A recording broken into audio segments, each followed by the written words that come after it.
आम आदमी की कोरोना से मृत्यु हो जाए और सरकार ठीक से गिन न पाए तो जरूरी है दस्तक देना। आज अचानक सुबह सभी चौंक गए जब देश में एक दिन में कोरोना से जान गंवाने वालों का आंकड़ा 6,138 बताया गया, क्योंकि इतनी मौत एक दिन में कभी नहीं हुई थी। थोड़ी देर बाद पता चला कि मौत के आंकड़ों में इतने बड़े इजाफे की वजह है बिहार, जो अभी तक यही गिन रहा है कि उनके राज्य में कितने लोगों की जान कोरोना से गई है। तो क्या जिंदगी न बचा पाने वाली व्यवस्था मृत्यु का भी हिसाब नहीं कर पाती?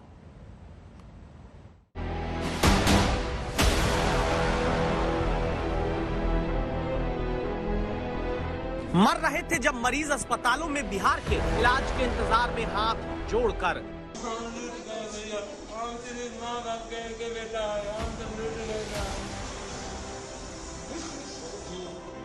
क्या बिहार का स्वास्थ्य विभाग इन्हीं आम लोगों की टूट चुकी सांसों का हिसाब भी ठीक से नहीं रख पाया?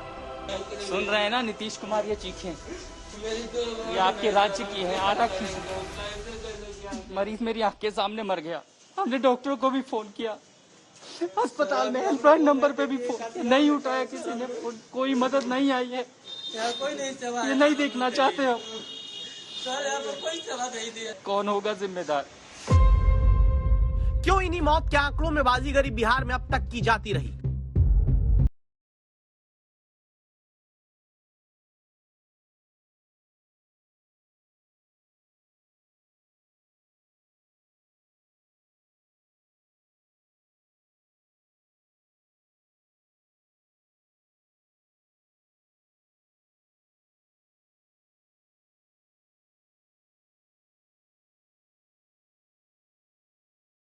ही आपको नजर आती है अधिकारियों की, जिन्होंने संख्या में इस तरह से कमी कर दी और आज ये सरकार के सामने इतनी बड़ी संख्या में नहीं। देखिए, ये बहुत बड़ी महामारी आई थी और आप सब लोग उसके गवाह हैं कि इस आपदा के समय में संपूर्ण प्रशासन लोगों को बचाने में लगा था।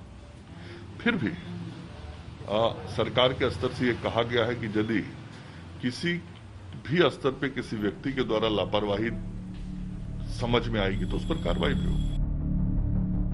जरा सोचिए, आम आदमी की जान जाए और सरकार जान जाने की गिनती ना कर पाए। ये मौत के नंबर घटाने बढ़ाने का कौन सा सौदा हो रहा है, जहां भूल चूक लेनी देनी करके कहा जाता है कि हम दोबारा गिन रहे हैं।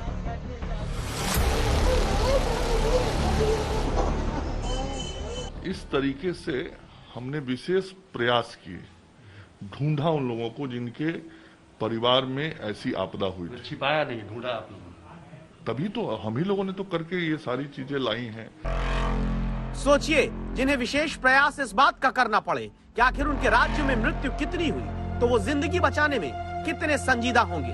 अब सफाई में दलील ये कि कई लोगों की मौत घर में आइसोलेशन के दौरान हुई, कुछ की मौत घर से अस्पताल जाते वक्त हुई और कई लोगों की कोरोना से ठीक हो जाने के बाद और जांच के बाद ऐसे कई मामलों को जोड़ा गया।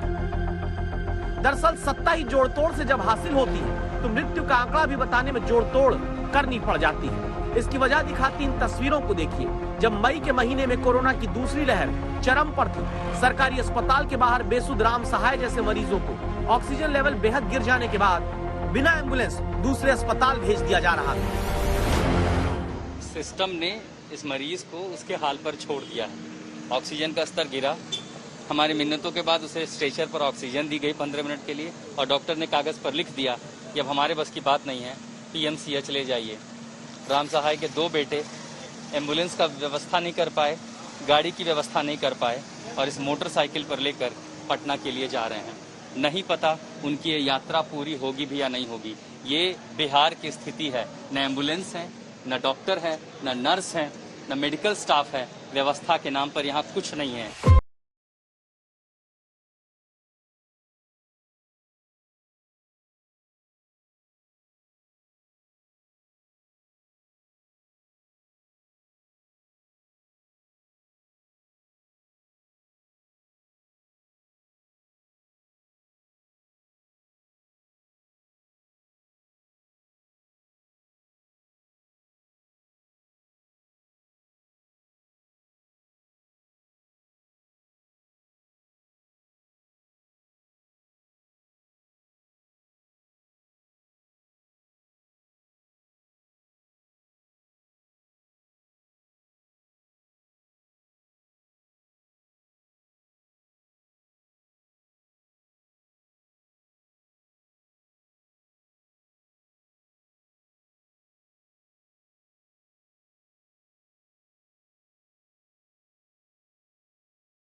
कब बता रही है?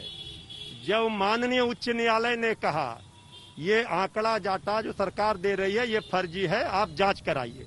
अब जांच करा करके प्रथम दृष्टया सरकार ने अभी करीब 4000 ये पाया गलती थी।